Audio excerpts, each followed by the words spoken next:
ಮುಳಬಾಗಿಲಿಂದ ಅಶೋಕ್ ಅನ್ನೋರು ಕರೆ ಮಾಡಿದ್ದಾರೆ. ನಮಸ್ಕಾರ ಅಶೋಕ್.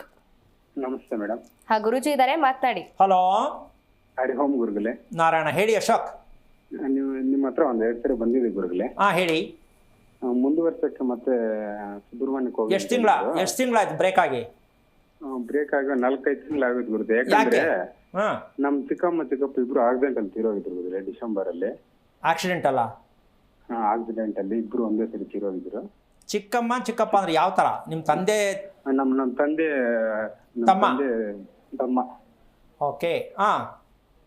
ಅದೇ ನಮ್ಮ ಮಗು ಬಗ್ಗೆ ಯಶವರ್ಧನ, ಮೂಲ ನಕ್ಷತ್ರ, ಧನುರ್ ರಾಶಿ. ಎಷ್ಟು ವಯಸ್ಸು? ಮೂರನೇ ವರ್ಷ ಗುರುಗಳೇ. ಇವಾಗ ಮೊದಲನೇ ಮಗುನಾ? ಮೊದಲನೇ ಮಗುನೇ ಗುರುಗಳೇ. ಓಕೆ. ನಿಮ್ಮ ಮನೆ ಸ್ವಂತದ್ದಾ? ಸ್ವಂತದ್ದೇ ಗುರುಗಳೇ. ಎಷ್ಟು ವರ್ಷದ್ದು? ಒಂದು 20 ವರ್ಷ ಆಯ್ತು. ಮತ್ತೆ ಸ್ವಲ್ಪ ಮುಂದೆ ಕಟ್ಕೊಂಡಿದ್ದೀನಿ ಮಗ್ಗಕ್ಕೆ ಅಂತ. ಇದೆಲ್ಲ ನಿಮ್ ತೋರಿಸಿದ್ದೀನಿ. ಒಂದ್ ನಿಮಿಷ. ನಿಮ್ಮ ಮನೆಯ ದಕ್ಷಿಣದ ಭಾಗ ಗೊತ್ತಾ ನಿಮ್ಗೆ? ಗೊತ್ತು ಗುರುಗಳೇ. ದಕ್ಷಿಣ ಭಾಗದಲ್ಲಿ ಏನಿದೆ? ಖಾಲಿ ಜಾಗ ಇದೆಯಾ? ಸ್ವಲ್ಪ ಖಾಲಿ ಇದೆ, ಇನ್ನು ಸ್ವಲ್ಪ ಅಂಟ್ಕೊಂಡಿದೆ ಗುರುಗಳೇ. ಯಾಕೆ ಬೇಕಿತ್ತಿದು? ಅಂಟಿಸ್ಕೊಂಡು ಮನೆ ಕಟ್ಬೋದಾ? ಅಂದ್ರೆ ಮೊದಲು ನಮ್ಮ ಅಪ್ಪ ಕಟ್ತಿದ್ರು ಗುರುಗಳೇ. ಅವ್ರು ಕಟ್ಸೋದು ಸರಿ. ನಿಮ್ಮ ಹೊಟ್ಟೆಯಲ್ಲಿ ಮೂಲ ನಕ್ಷತ್ರದ ಮಗು ಹುಟ್ಟಲಿಕ್ಕೆ ಇದು ಮೊದಲನೇ ಫೌಂಡೇಶನ್. ನಿಮ್ಮ ಮನೆಯ ದಕ್ಷಿಣ ದಿಕ್ಕು ಪೂರ್ಣವಾಗಿ ಕೆಟ್ಟಿದೆ. ಇದರಿಂದ ದುರಂತವಾದ ಜೀವನ ಕುಟುಂಬಕ್ಕೆ ಅವಾಗವಾಗ ಕೇಳು ಬರುತ್ತಿರುತ್ತೆ. ಸಾಲ ಆಯಿತು, ಅಥವಾ ವ್ಯಕ್ತಿ ಏನು ಹೆಚ್ಚು ಕಮ್ಮಿ ತಪ್ಪುದಾರಿಗೆ ಹೋಗ್ಬಿಟ್ಟ, ಅಥವಾ ಆಕ್ಸಿಡೆಂಟ್ ಆಯಿತು, ಅಥವಾ ದುರಾದೃಷ್ಟವಶಾತ್ ಒಂದೇ ವರ್ಷದಲ್ಲಿ ಹಲವಾರು ರೀತಿ ತೊಂದರೆಗಳಾಗೋದು, ಇದೆಲ್ಲವೂ ನಿಮ್ಮ ಮನೆಯ ದಕ್ಷಿಣ ಭಾಗದಲ್ಲಿ ಹಿಡ್ಕೊಂಡಿದೆ. ಅದು ವೆಲ್ಡಿಂಗ್ ಮಾಡಿಬಿಟ್ಟಿದ್ದೀರಾ ನೀವು. ಎಲ್ಲೂ ಹೋಗೋದು ಬೇಡ, ಕಷ್ಟ ಇಲ್ಲ ನಮಗೆ ಬರಲಿ ಅಂತ. ಅವ್ರು ಸಪರೇಟ್ ಇದ್ದಾರೆ ಗುರುಗಳೇ. ಸಪ್ರೇಟ್ ಇರಲಿ, ಮನೆ ಅಂಟ್ಕೊಂಡಿರೋದು ಏನು ಮಾಡೋದು ದಕ್ಷಿಣದಲ್ಲಿ? ಹೌದು ಗುರುಗಳೇ. ನೋಡಿ, ಒಂದ್ಸಲ ಒಂದು ನಿಮಿಷ ಕೇಳಿಸ್ಕೊಳ್ಳಿ. ಹೇಳಿ ಗುರುಗಳೇ. ನಾಳೆ ಈ ಮಗು ಬಗ್ಗೆನೂ ನೀವು ತುಂಬ ಕಷ್ಟ ಕೊಡ್ತೀರಾ. ಯಾಕೆಂದರೆ ಮೂಲ ನಕ್ಷತ್ರ 7 ವರ್ಷದ ಒಳಗಡೆ ಕಂಪ್ಲೀಟಾಗಿ ಮಗುವನ್ನು ದತ್ತು ಸ್ವೀಕಾರ ಮಾಡಿ ಬ್ರಾಹ್ಮಣರ ಮೂಲಕವಾಗಿ ಮಗುವನ್ನು ಪಡ್ಕೋಬೇಕು ನೀವು. ನಿಮಗೆ ಮಗವನನ್ನು ಬರೋನ್ ಅಂದ್ರೆ ನನ್ ಜಾಸ್ತಿ ಇದೆ. ಈ ತರ ಆಯ್ತು ಗುರುಗಳೇ, ಮುಂದೆ ಏನು ಮಾಡೋದು? ಓಕೆ, ಈ ಥರ ಆಗ್ತಾನೆ ಇರುತ್ತೆ. ನೀವು ತಲೆ ಕೆಡಿಸ್ಕೋಬಾರ್ದು. ಸತ್ತವ್ರು ಸಾಯ್ತಾ ಇರ್ತಾರೆ, ಇರೋರು ಇರ್ತಾ ಇರ್ತಾರೆ. ನಾವು ಸತ್ತವ್ರ ಬಗ್ಗೆ ತಲೆ ಕೆಡಿಸ್ಕೋಬಾರ್ದು.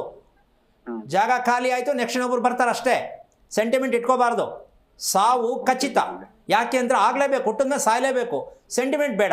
ನೀವು ಮುಂದಿನ ಜೀವನ, ನಿಮ್ಮ ಮಗುವಿನ ಭವಿಷ್ಯ ಹಾಳು ಮಾಡ್ಕೋಬೇಡಿ. ಯಾಕೆ ಅಂದರೆ ನಾನು ಆವಾಗಲೇ ಇವತ್ತು ಕಾರ್ಯಕ್ರಮದಲ್ಲಿ ಹೇಳಿದೆ, ಭವಿಷ್ಯ ಅಂತ ಹೇಳ್ತಕ್ಕಂಥ ವಿಚಾರ ಎಷ್ಟರ ಮಟ್ಟಕ್ಕೆ ಹಡಕವಾಗಿ ಬೇರೂರ್ಬಿಟ್ಟಿದೆ ಅಂತ. ಮುಂದೆ ಏನು ಅಂತಕ್ಕಂಥದ್ದಕ್ಕಿನ್ನ ಈ ರೀತಿ ವಿಚಾರಗಳನ್ನ ತಿಳ್ಕೊಳ್ತಕ್ಕಂಥದ್ದೇ ಭವಿಷ್ಯ ಆಗತ್ತೆ. ಅಂದರೆ ತಪ್ಪು ಏನಾಗಿದೆ ಅನ್ನೋ ತಿಳಿಯುವುದೇ ಭವಿಷ್ಯನೇ ಹೊರತು ಭವಿಷ್ಯ ಹೇಗೆ ಅಂತ ಕೇಳೋದಲ್ಲ.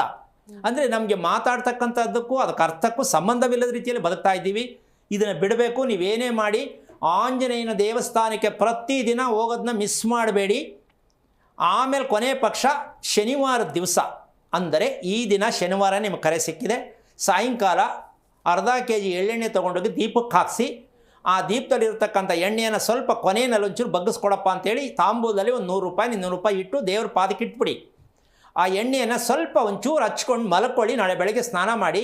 ಎಷ್ಟು ಚೆನ್ನಾಗಿ ನಿದ್ದೆ ಬರುತ್ತೆ, ಕನಸೇನು ಬರುತ್ತೆ ಗೊತ್ತಾಗತ್ತೆ. ಅವಕಾಶ ಆದರೆ ನಿಮ್ಮ ಹತ್ರ ನಂಬರ್ ಇದ್ದರೆ ನಾಳೆ ಬೆಳಗ್ಗೆ 10 ಗಂಟೆಗೆ ನನ್ನ ಹತ್ರ ಮಾತಾಡಿ. ನಾನು ಮಾತಾಡ್ತೀನಿ, ಹೆದರ್ಕೋಬೇಡಿ, ಒಳ್ಳೇದು ಮಾಡ್ಕೊಳ್ಳಿ. ಥ್ಯಾಂಕ್ ಯು ಅಶೋಕ್ ಅವರೇ, ಕರೆ ಮಾಡಿದ್ದಕ್ಕಾಗಿ. ನಮಸ್ಕಾರ ಸುಶೀಲಾ, ಎಲ್ಲಿಂದ ಕರೆ ಮಾಡ್ತಿದ್ದೀರಾ? ಬೆಂಗಳೂರಿಂದ ಕಾಲ್ ಮಾಡ್ತಿರೋದು.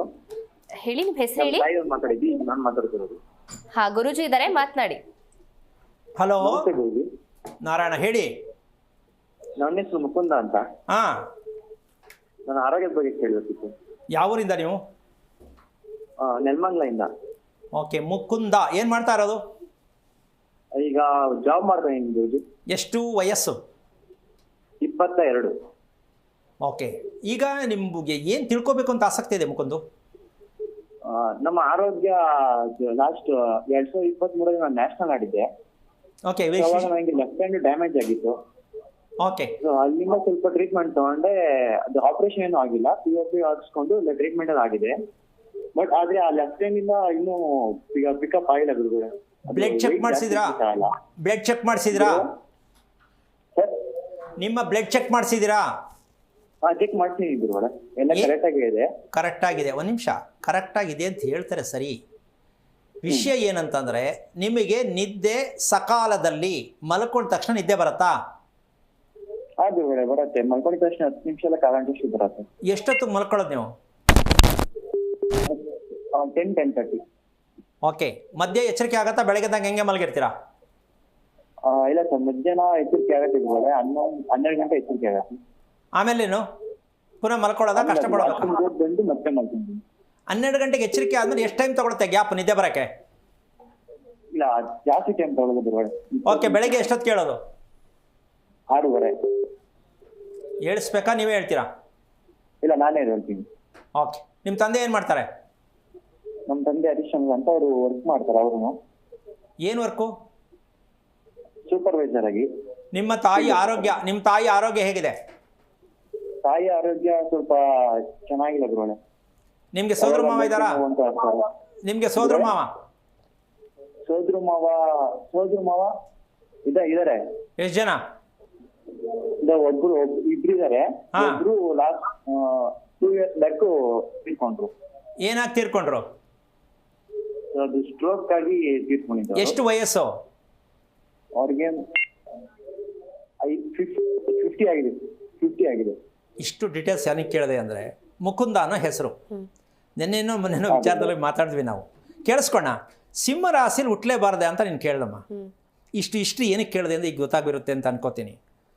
ಯಾಕೆ ಅಂದರೆ ಕುಟುಂಬದ ಹಿನ್ನೆಲೆ ಒಂದು ಮಗು ಹುಟ್ಟಿರ್ತಕ್ಕಂಥ ನಕ್ಷತ್ರದ ಮೇಲೆ ಅವಲಂಬಿಸ್ಕೊಂಡಿರುತ್ತೆ ಅನ್ನೋ ಸತ್ಯ ಗೊತ್ತಾಗಬೇಕು.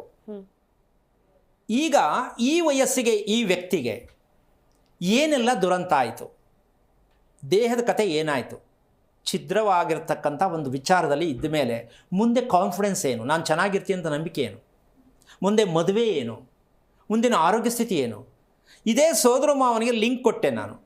ಹೌದು.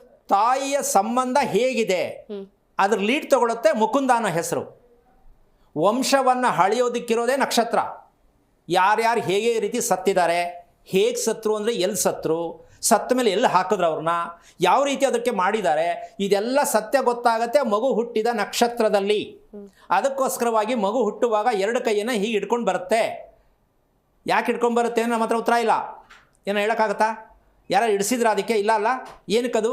ಇದು ಅಪ್ಪನ ವಂಶದ್ದು ಬಲಗೈ, ನೋಡ್ಕೊಳ್ಳೋ ಕಮಂಗಿ ಮುಂಡೆ ಇದೆ ಅಂತ. ಇದು ಎಡಗೈ ಅಮ್ಮಂದು, ನಿಮ್ಮ ವಂಶದ್ದು ನೋಡ್ಕೊ ಅಂತ ತಂದಿದ್ದೀನಿ, ತಿಳ್ಕೊಳಪ್ಪ ಅಂತ. ನಮಗೆ ಗಂಡ ಆಯ್ತಾ ಹೆಣ್ಣಾಯ್ತಾ? ಗಂಡು ಮಗು ಆಯಿತು, ಪಾರ್ಟಿ ಮಾಡ್ತೀನಿ. ಇದು ನಮ್ಮಲ್ಲಿರೋದು. ಅರೆ ಮಗು ಐಡೆಂಟಿ ಕೊಡಿ ನೀವು. ಏನು ರೀತಿಯಲ್ಲಿ ಮಗು ಬಂದಿದೆ, ಮಗುವಿಂದ ವಂಶಕ್ಕೆ ಏನೆಲ್ಲ ನಡೆಯುತ್ತೆ, ಇದು ಬೇಕಾ ಬೇಡಮ್ಮ? ಇದನ್ನು ಯಾರು ಹೇಳ್ತಾನೂ ಇಲ್ಲ, ಯಾರು ಕೇಳ್ತಾನೂ ಇಲ್ಲ. ಎಲ್ಲ ತಲೆ ಮೇಲೆ ಕೈ ಹೊತ್ಕೊಂಡು ಇವ್ರಿಗೆ ಸಮಸ್ಯೆ ಯಾವಾಗ ಬರುತ್ತೆ, ಕಷ್ಟ ಬಂದಾಗ ವೆಂಕಟರಮಣ, ನನಗೆ ಯಾಕೆ ಹಿಂಗಾಯಿತು, ನನಗೆ ಯಾಕೆ ಮದುವೆ ಆಗ್ತಾ ಇಲ್ಲ, ನನಗೆ ಯಾಕೆ ಮಗು ಆಗ್ತಾ ಇಲ್ಲ, ಎಲ್ಲಿಂದ ಆಗುತ್ತೆ ರೀ? ನೀವೇನು ಒಳ್ಳೇದು ಮಾಡಿದ್ರೆ ಅಂತ ಆಗುತ್ತೆ ನಿಮಗೆ. ನೀವು ಹೀಗೆ ಬದುಕಬೇಕು, ದುಃಖದಲ್ಲೇ ಇರಬೇಕು, ಸಂಕಟದಲ್ಲೇ ಇರಬೇಕು, ನಿದ್ದೆ ಮಾಡೋಂಗಿಲ್ಲ, ಯಾವುದ್ರ ಬಗ್ಗೆನೂ ಆಸಕ್ತಿ ಇಲ್ಲ, ಸುಮ್ಮನೆ ಕೂತ್ಕೊಂಡು ಯೋಚನೆ ಮಾಡೇ ಒಂದಿನ ಸಾಯೋದು. ಇದಕ್ಕೆ ಭಗವಂತ ಕಳಿಸಿದಿಲ್ಲಿಗೆ ಸೋಮಾರಿತನಕ್ಕೆ, ಬೇಜವಾಬ್ದಾರಿತನಕ್ಕೆ. ಜಾಗ ಇಲ್ಲ ಇಲ್ಲಿ. ಅದಕ್ಕೆ ಇದನ್ನು ಕರ್ಮಭೂಮಿ ಅಂತ ಹೇಳಿದ್ದೀವಿ ನಾವು. ಕರ್ಮಭೂಮಿ ಅಂದರೆ ತಪ್ಪು ಅಂತಲ್ಲ, ಕರ್ಮವನ್ನು ನಿವಾರಣೆ ಮಾಡೋದಕ್ಕೋಸ್ಕರ ಕರ್ಮಭೂಮಿ. ಕರ್ಮ ಅಂದ್ರೇನು? ಕರ್ತವ್ಯ. ನೀನು ಹೇಗೆ ಬದುಕಬೇಕು, ನೀನು ಏನು ಕುಟ್ಟದೆ ಇಲ್ಲಿ, ಏನು ತಿಳ್ಕೋಬೇಕು, ಏನೂ ಇಲ್ಲ.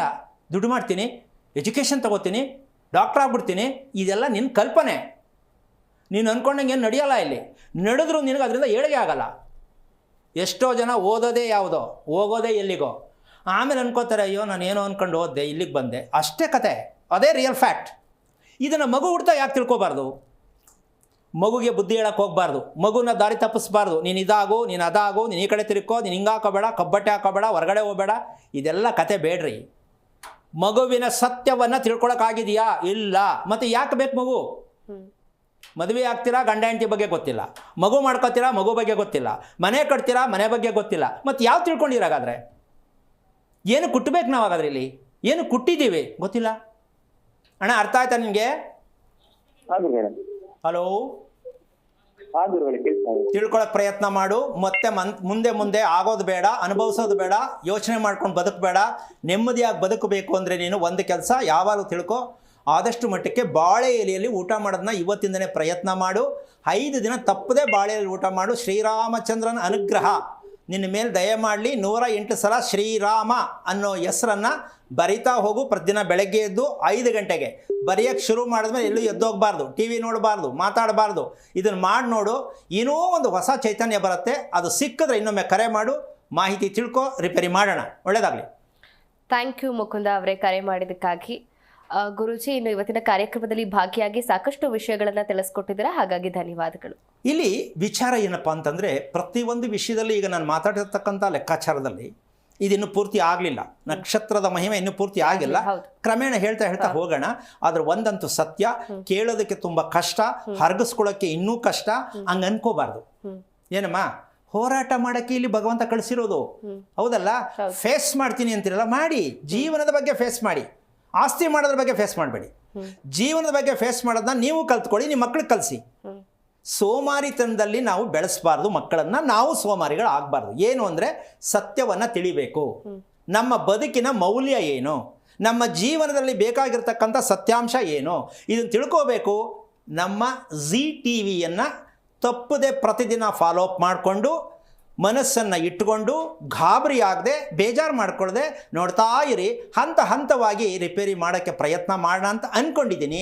ನೀವು ಅಂದ್ಕೊಳ್ಳೋದಾದರೆ ಪ್ರೀತಿಯಿಂದ ನೋಡೋದನ್ನು ಕಲ್ತ್ಕೊಳ್ಳಿ ಅಂತ ಹೇಳ್ತಾ ಕಾರ್ಯಕ್ರಮ ಮುಗಿಸ್ತಾ ಇದ್ದೀನಿ. ಜೈ ಶ್ರೀರಾಮ್.